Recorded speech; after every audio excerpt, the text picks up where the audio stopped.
Hello everyone. तो ये हमारा लेक्चर नंबर 6 जहां पे हम डिस्कस कर रहे हैं मैट्राइसेस। तो अब तक हमने 5 लेक्चर हमारा कंप्लीट हो चुका है मैट्राइसेस का। तो आज ये हमारा लेक्चर नंबर 6 है। तो जिन्होंने भी स्टार्टिंग के 5 लेक्चर नहीं देखे वो डिस्क्रिप्शन बॉक्स में जाके वहां पे आपको लिंक होगा, तो आप जाके वो स्टार्टिंग के 5 लेक्चर देख सकते हैं। तो आज का जो टॉपिक है हम डिस्कस करने वाले हैं ट्रांसपोज ऑफ मैट्रिक्स। तो लास्ट लेक्चर में हमने डिस्कस किया था कि अगर हमारे पास कोई दो मैट्रिक्स गिवन है तो उन दोनों मैट्रिक्स को कैसे मल्टीप्लाई कर सकते हैं, हमने वो लास्ट लेक्चर में डिस्कस किए थे। और हमने देखा था कि मल्टीप्लीकेशन से रिलेटेड जितने भी प्रॉपर्टीज हैं वो सारी प्रॉपर्टीज हमने डिस्कस किया था। तो आज के लेक्चर में हम क्या देखेंगे?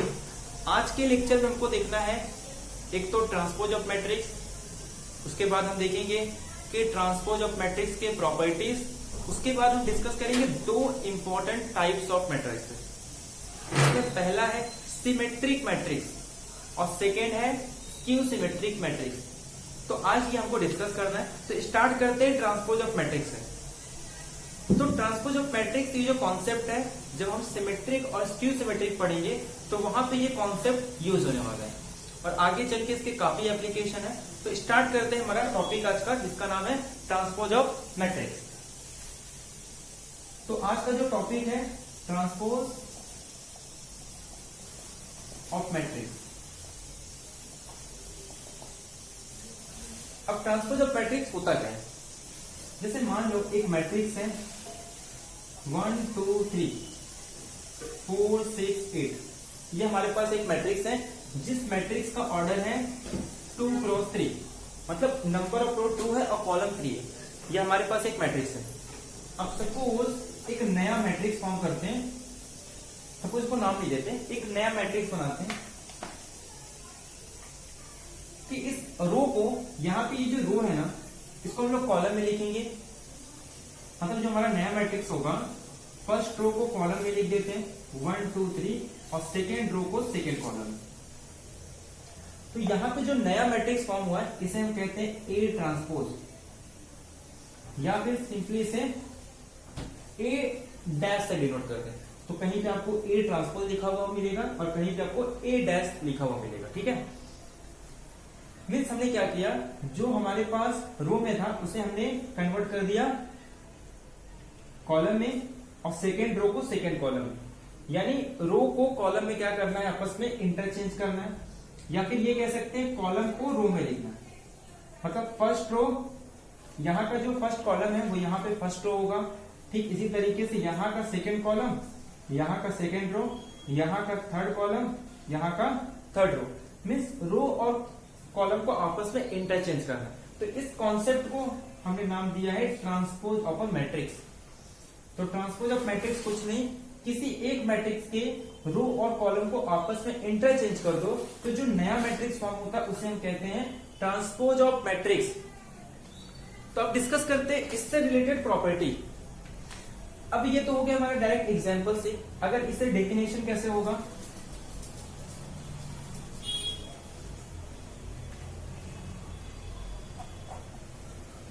तो अगर सपोज किसी मैट्रिक्स का एंट्री ए आई जे है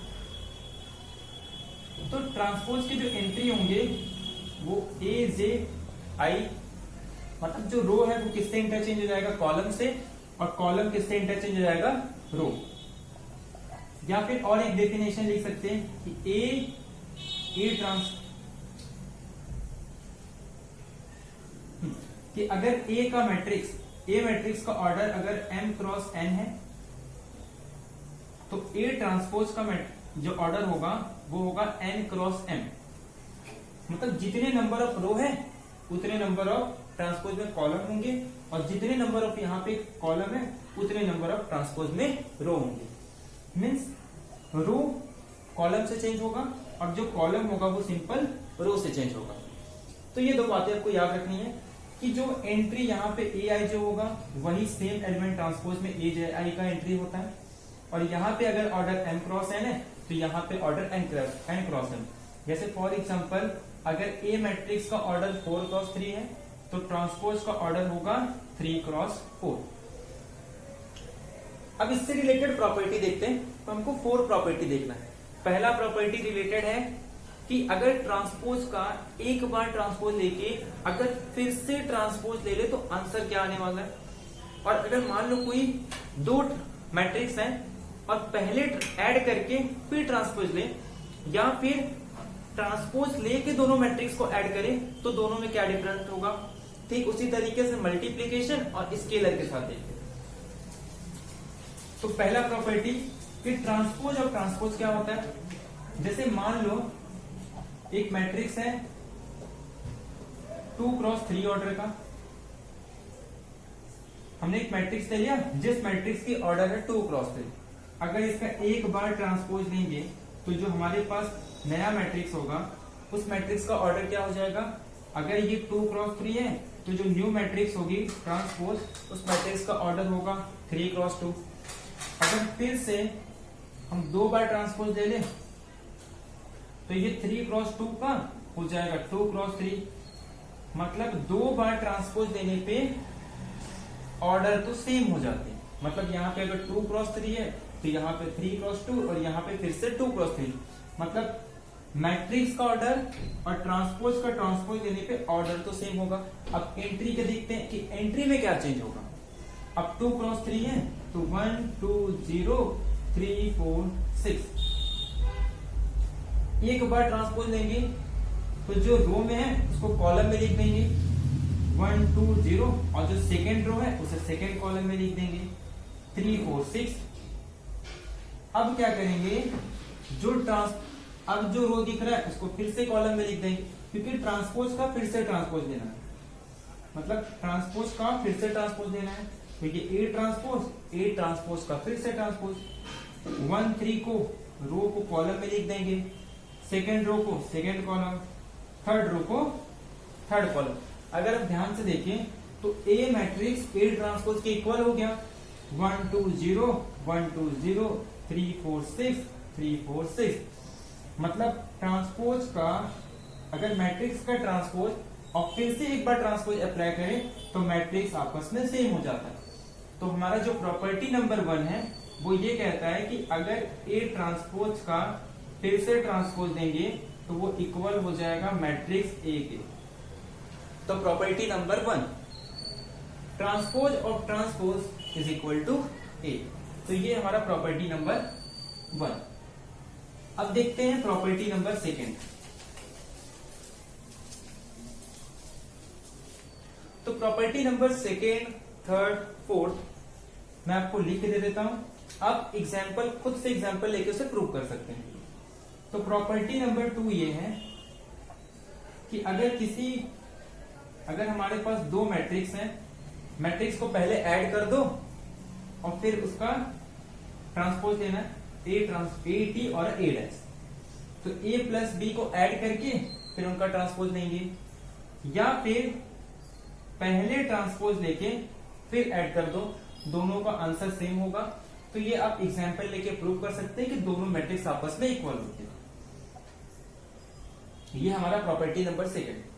प्रॉपर्टी नंबर 3 ये है कि अगर ए बी दो मैट्रिक्स का प्रोडक्ट लेंगे और फिर उसका ट्रांसपोज ले तो ये ए ट्रांसपोज बी ट्रांसपोज के इक्वल नहीं होगा। मतलब ए बी का ट्रांसपोज लेंगे, ए बी प्रोडक्ट लेके फिर ट्रांसपोज ले, या फिर ए ट्रांसपोज बी ट्रांसपोज ले तो दोनों का आंसर सेम नहीं होगा। बट अगर ए बी का प्रोडक्ट लेके ट्रांसपोज ले और बी ट्रांसपोज ए ट्रांसपोज ले, ये दोनों आपस में इक्वल होंगे। इसे हम कहते हैं रिवर्सल लॉ। तो मल्टीप्लीकेशन में जब हम ट्रांसपोज अप्लाई करते हैं तो ये रिवर्सल लॉ को फॉलो करता है। यही ठीक लॉ हम किसके लिए यूज करते हैं, जब हम आगे इनवर्स पढ़ेंगे तो इनवर्स में भी सेम यही लॉ होता है कि ए बी का इनवर्स रिवर्सल लॉ को फॉलो करता है, और वही सेम लॉ यहाँ ट्रांसपोज में भी अप्लाई होता है। फोर्थ प्रॉपर्टी ये है, किसी मैट्रिक्स को ए से मल्टीप्लाई कर दें, किसी मैट्रिक्स को के से मल्टीप्लाई कर दें, और यहाँ पे के एक स्केलर है अब स्केलर मतलब अगर रियल नंबर की बात करेंगे तो रियल नंबर, अगर कॉम्प्लेक्स की बात करेंगे तो कॉम्प्लेक्स नंबर। अगर इसका ट्रांसपोज ले तो ये इक्वल होता है, किसके इक्वल होगा, k इंटू ए ट्रांसपोज के। तो एग्जाम्पल लेके आप ये सब खुद से प्रूव कर सकते हैं। आपको सिंपल एग्जाम्पल लेना है, दोनों को ऐड करना है, ट्रांसपोज लो, ये LHS हो जाएगा और RHS में ए का ट्रांसपोज लेके बी के ट्रांसपोज के साथ ऐड कर देंगे। ठीक इसी तरीके से आप मल्टीप्लीकेशन में जब AB का प्रोडक्ट लेके फिर ट्रांसपोज देंगे तो ये A ट्रांसपोज B ट्रांसपोज के इक्वल नहीं होगा, क्योंकि यहाँ पे रिवर्सल लॉ सेटिस्फाई होता है, means B transpose A transpose के इक्वल होगा। फिर किसी मैट्रिक्स को A से मल्टीप्लाई करके फिर ट्रांसपोज दे, या फिर A ट्रांसपोज लेके K से मल्टीप्लाई करे, दोनों का आंसर सेम होता है। तो ये आपको प्रूफ होमवर्क में होगा, खुद से एग्जांपल लेके आप प्रूव कर सकते हैं।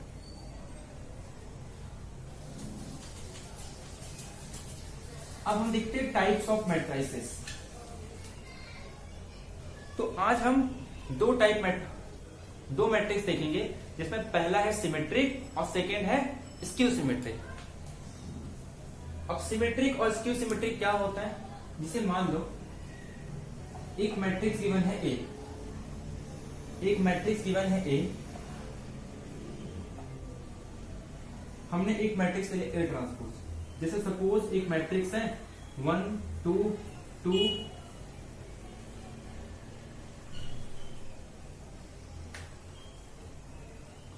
3, ये हमने एक मैट्रिक्स ले लिया। अब इसका ट्रांसपोज ले लेंगे, फर्स्ट रो को फर्स्ट कॉलम में लिखना है, सेकेंड रो को सेकेंड कॉलम में लिखना है। बट अगर हम ध्यान से देखें तो 1 2 2 3 1 2 2 3 मतलब A मैट्रिक्स और A ट्रांसपोज दोनों आपस में सेम होंगे। तो अगर A और A ट्रांसपोज इस तरीके का दोनों मैट्रिक्स अगर सेम हो तो ऐसे मैट्रिक्स को हम कहते हैं सिमेट्रिक मैट्रिक्स।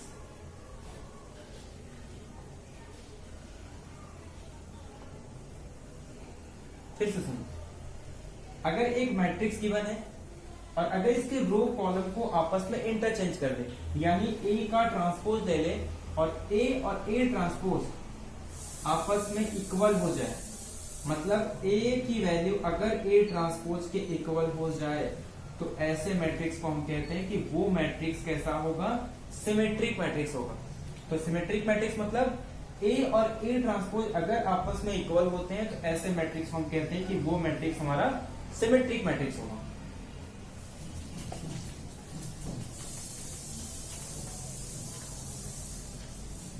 तो अगर हम डेफिनेशन कहें तो let A be a square matrix, ये याद रखना है, सिमेट्रिक मैट्रिक्स हमेशा स्क्वायर मैट्रिक्स होना चाहिए। रेक्टेंगुलर मैट्रिक्स के लिए सिमेट्रिक मैट्रिक्स अप्लाई नहीं होता, ठीक है।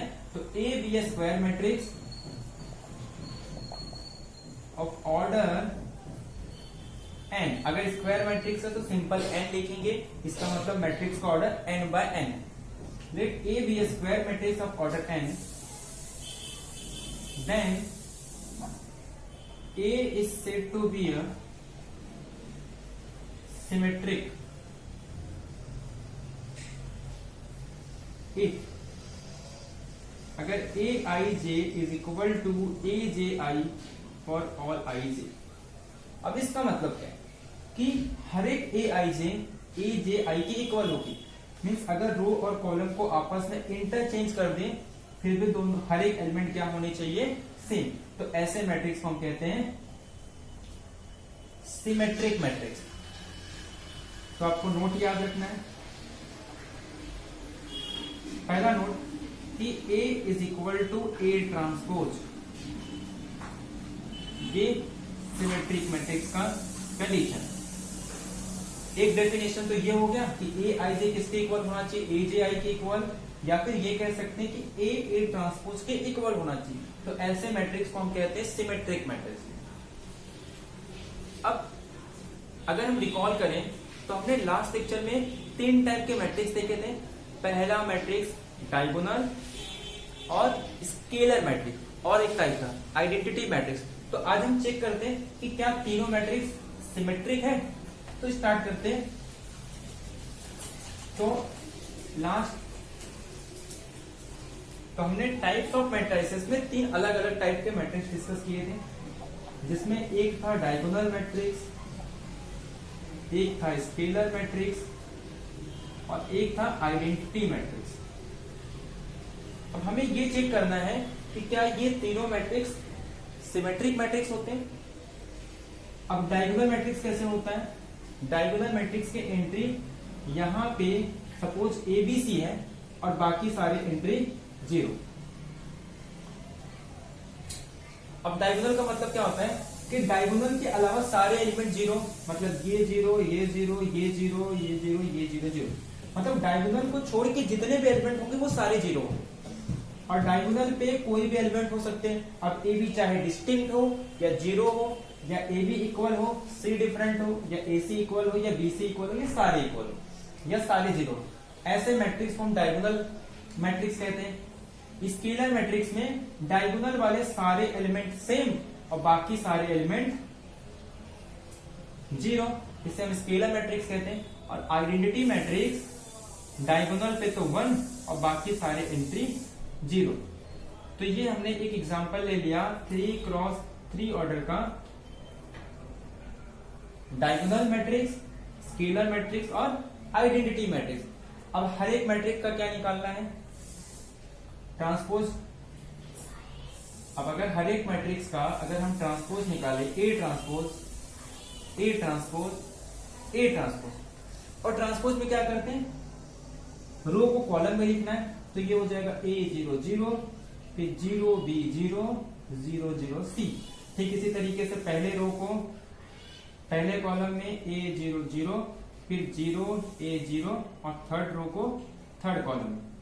ठीक इसी तरीके से यहाँ पे फर्स्ट रो को first column, second row second column, third row third column. अगर ध्यान से देखें तो A और A ट्रांसपोज सेम है, A0 0, A0 0, 0B 0, 0B 0, 0 0 C। ठीक इसी तरीके से स्केलर मैट्रिक्स में भी, आइडेंटिटी मैट्रिक्स में भी, मतलब डायगोनल और स्केलर और आइडेंटिटी, ये तीनों ही मैट्रिक्स कैसे होते हैं? Symmetric matrix. तो ये आपको नोट करके रखना है कि जितने भी, चाहे वो डायगोनल मैट्रिक्स हो, चाहे स्केलर मैट्रिक्स हो या आइडेंटिटी मैट्रिक्स हो, ये तीनों मैट्रिक्स हमेशा सिमेट्रिक मैट्रिक्स होते हैं। तो ये हो गया हमारा सिमेट्रिक मैट्रिक्स। तो सिमेट्रिक मैट्रिक्स आपको समझ में आ गया। सिमेट्रिक मैट्रिक्स मतलब ऐसा कि अगर मैट्रिक्स का ट्रांसपोज ले तो फिर से मैट्रिक्स सेम होगा। और हमने 3 टाइप के मैट्रिक्स देखे जो हमेशा ऑलवेज क्या होते हैं? सिमेट्रिक होते हैं। तो कौन कौन से? डायगोनल, स्केलर और आइडेंटिटी। अब अगर मान लो मैं एक आपको एग्जांपल देता हूं, जैसे एक मैट्रिक्स है,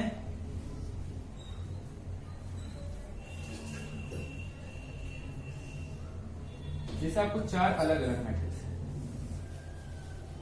सपोज एक मैट्रिक्स है 1 2 2 1, और एक मैट्रिक्स है सपोज 1 2 -2 1, और एक मैट्रिक्स है सपोज 0 0 2 -2। तो ये 3 अलग अलग एग्जांपल है। पहले मैट्रिक्स में 1 2 2 1 है, एक मैट्रिक्स है 1 2 -2 1 और एक मैट्रिक्स है 0 2 -2 0। अब अगर इसका ट्रांसपोज लेंगे, अगर तीनों मैट्रिक्स का अगर हम ट्रांसपोज ले लें, तीनों मैट्रिक्स का क्या लेना है? A transpose.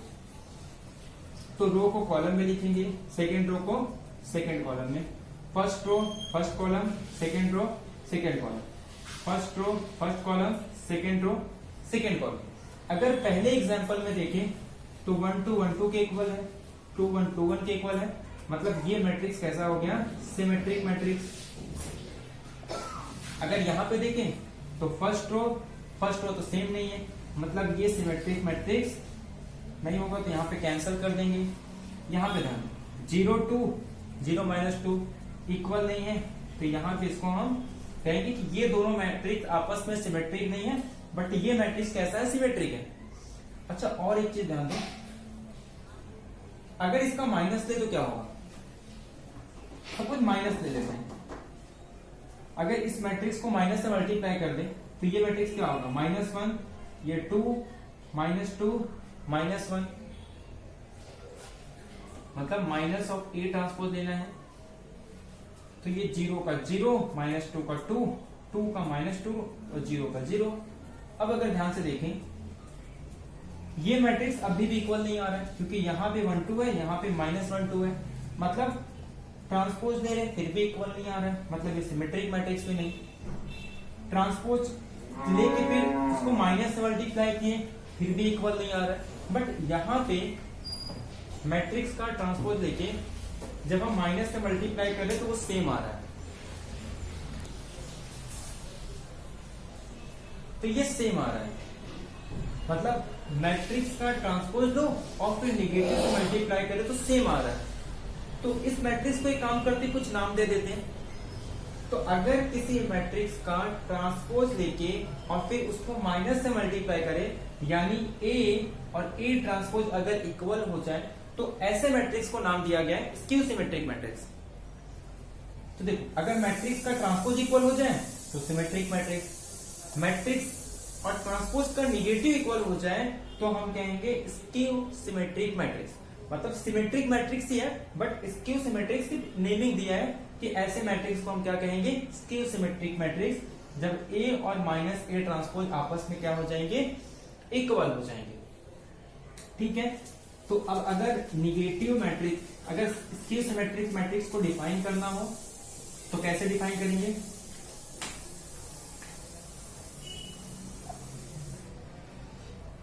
Late A suppose कोई भी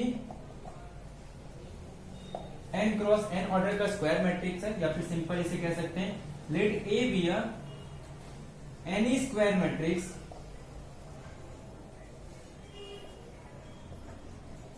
of order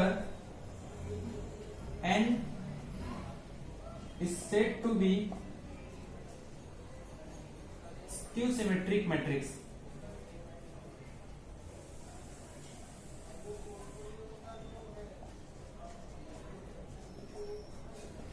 इफ पहला तो ये कि a को हम लिख सकते हैं a ट्रांसपोज का नेगेटिव, या फिर इसके हर एक एंट्री यानी कि ए आई जे अगर इसके कॉलम और रो को इंटरचेंज कर दे, मतलब ट्रांसपोज, और इसको माइनस से मल्टीप्लाई करें तो ये सेम होगा फॉर ऑल आई जे।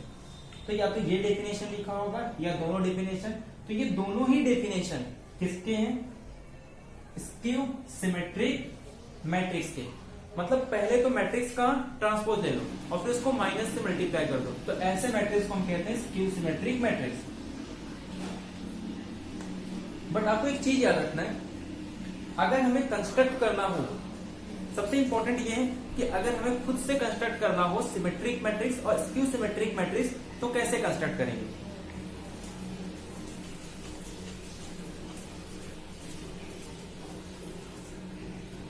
तो ध्यान समझना,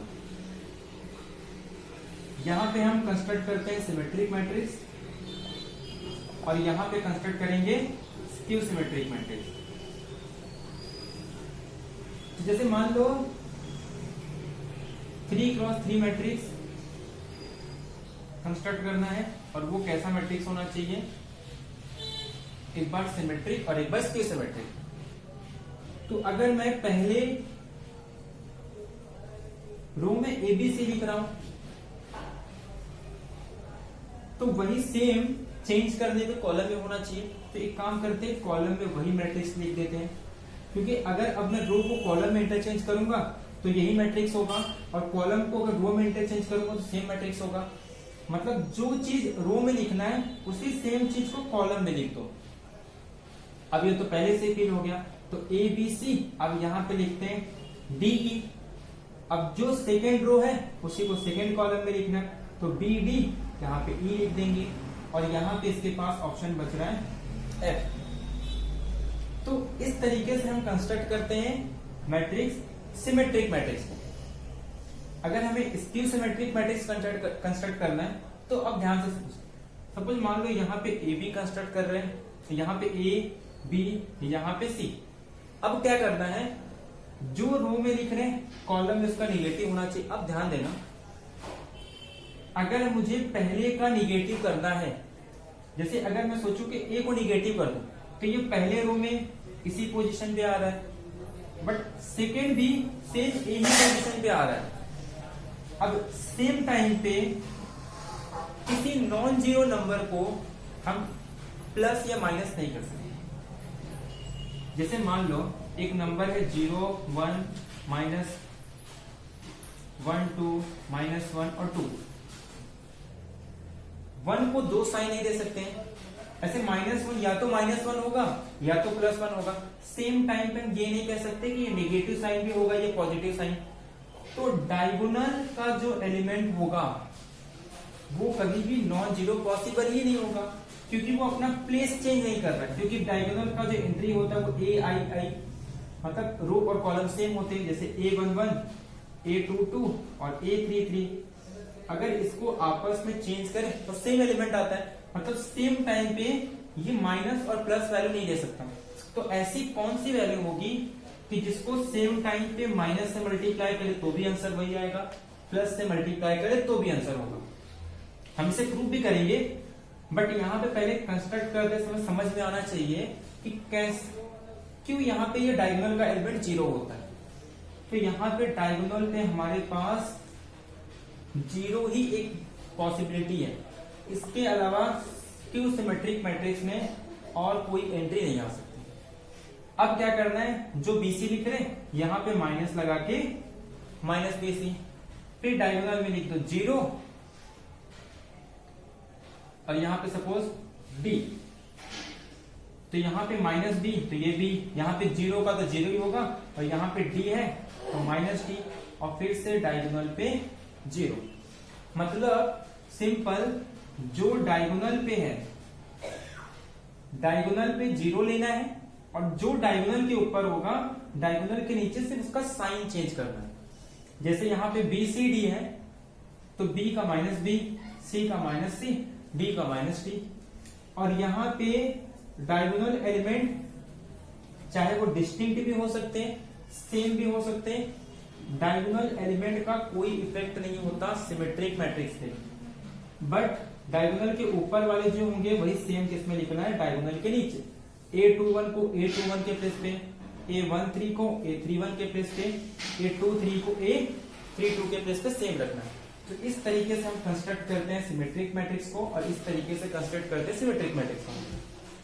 अब प्रूफ देखते हैं कि क्यों मैट्रिक्स के डायगोनल एलिमेंट 0 होते हैं by definition.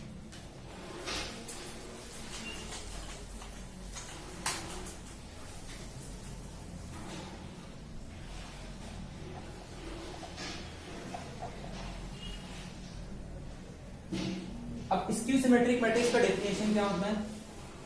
Matrix skew symmetric कब होगा? जब Aij is equal to -Aj होगा और ऑल Ij। हर एक Aij के लिए Aij किसके इक्वल होना चाहिए? -Aj। और डायगोनल के लिए Ij के इक्वल होता है, मतलब यहाँ पे Ai और यहाँ पे भी -Ai। इसको लेफ्ट साइड में भेजेंगे तो ये होगा 2Aii इज इक्वल टू 0, मतलब Aii is equal to 0 for all I। मतलब जितने भी डायगोनल के एलिमेंट होंगे फॉर ऑल I, तो ये क्या होगा? 0। इसीलिए हमारा डायगोनल का एलिमेंट हमेशा क्या होता है? 0 होता है। तो ये हो गया नोट 1। और सेकेंड नोट याद रखना है, कोई भी मैट्रिक्स, अगर ए कोई भी मैट्रिक्स है तो वो सेम टाइम पे सिमेट्रिक और स्क्यू सिमेट्रिक नहीं हो सकता। ये तभी पॉसिबल है जब मैट्रिक्स 0 होगा। प्रूव करते हैं। सपोज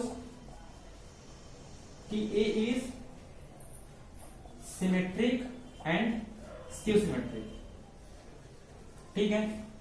अब अगर सिमेट्रिक है, अगर मैट्रिक्स सिमेट्रिक है तो ए किसके इक्वल होगा? ए ट्रांसपोज के इक्वल होगा। अगर मैट्रिक्स स्क्यू सिमेट्रिक है तो ए किसके इक्वल होगा? ए ट्रांसपोज को -A लिख सकते हैं। अगर ए -A ट्रांसपोज के इक्वल है तो दोनों साइड माइनस मल्टीप्लाई कर देंगे तो ए ट्रांसपोज की वाली -A के इक्वल होगी। यहां से ए ट्रांसपोज की वैल्यू ए के इक्वल आ रही है और स्क्यू सिमेट्रिक मैट्रिक्स से ए ट्रांसपोज की वैल्यू माइनस है, दोनों को आपस में इक्वेट करेंगे तो ए की वैल्यू हो जाएगी माइनस ए के इक्वल, माइनस ए को लेफ्ट साइड में लेके आएंगे तो 2a is equal to 0 implies that कि जो ए की वैल्यू है वो जीरो मैट्रिक्स होगा। मतलब कोई भी मैट्रिक्स अगर सेम टाइम पे सिमेट्रिक भी है और स्क्यू सिमेट्रिक भी है, यानी A is equal to A transpose और A is equal to minus A transpose, तो वो मैट्रिक्स तभी पॉसिबल है जब मैट्रिक्स कैसा होगा, जीरो मैट्रिक्स। अदरवाइज कोई भी मैट्रिक्स स्क्यू सिमेट्रिक और सिमेट्रिक साथ में नहीं हो सकती। तो ये था हमारा आज का लेक्चर, जहां पे हम डिस्कस किए कि ट्रांसपोज ऑफ मैट्रिक्स क्या होता है और ट्रांसपोज ऑफ मैट्रिक्स की कुछ प्रॉपर्टी और ट्रांसपोज ऑफ मैट्रिक्स से रिलेटेड हमने दो टाइप्स ऑफ मैट्रिक्स देखे, जिसमें पहला सिमेट्रिक मैट्रिक्स और सेकेंड स्क्यू सिमेट्रिक मैट्रिक्स। तो जो हमारा नेक्स्ट लेक्चर होगा वहां हम डिस्कस करेंगे सिमेट्रिक और स्क्यू सिमेट्रिक मैट्रिक्स से रिलेटेड, सिमेट्रिक और स्क्यू सिमेट्रिक मैट्रिक्स से रिलेटेड जितने भी प्रॉपर्टीज हैं वो सारी प्रॉपर्टीज हम नेक्स्ट लेक्चर में डिस्कस करेंगे।